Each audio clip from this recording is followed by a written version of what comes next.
இங்கே ஒரு டாகுக்கான ஒரு போட்டி நடக்குது. அப்போ அங்கே நிறைய டாக்ஸ் பங்கெடுத்துக்குது. அதுலேயும் ஒரு குட்டி டாக்ஸ் பங்கெடுத்துக்குது.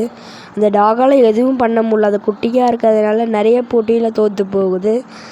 அந்த கைட் நிறைய போட்டியில் கீழே விழுந்துட்டாங்க. அப்போயும் அந்த டாக் வந்து ரொம்ப மனசொடைஞ்சு போகுது. அங்கே நிறையா ஜெயிச்சிங்களோட ஃபோட்டோஸ் எல்லாம் பார்க்குது. அப்போ ஜெயிச்சிங்களோட ஃபோட்டோஸில் அங்கே ஒரு குட்டி டாக் இருக்குது. அவங்களும் ஜெயிச்சிருக்காங்க, நம்மளும் ஜெயிப்போம் எஃபெக்ட்ஸ் போட்டு மறுபடியும் அது எல்லாத்தையுமே ட்ரை பண்ணி பார்க்குது. சாப்பிட முடியலனாலும் குதிச்சு ஹைட்டு பத்தலைனால புக்கை வச்சு ட்ரை பண்ணுது.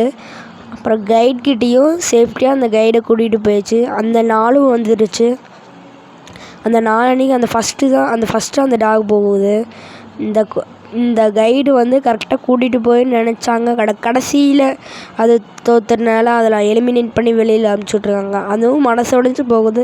அந்த கைட் ஃபோட்டோவை பார்த்து நம்மளும் இப்படி ஆக மாட்டோமான்னு ஃபீல் பண்ணுது, கண்ணீர் விட்டே ஃபீல் பண்ணுது. அப்போ அங்கே கன்ஸ்ட்ரக்ஷன் ஒர்க் பண்ணிகிட்ருக்காங்க. அதை பார்த்து அங்கே ஒரு லாரி வந்ததை பார்த்து கண்ணு தெரியாதனால அவங்களுக்கு போய் ஹெல்ப் பண்ணணுன்னு போகுது.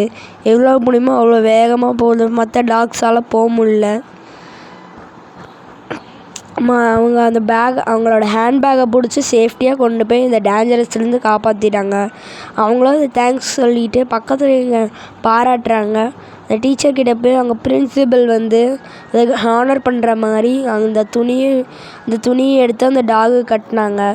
இனிமேல் இதுதான் கைடு டாக் அப்படின்னு பெருமைப்படுத்துகிறாங்க.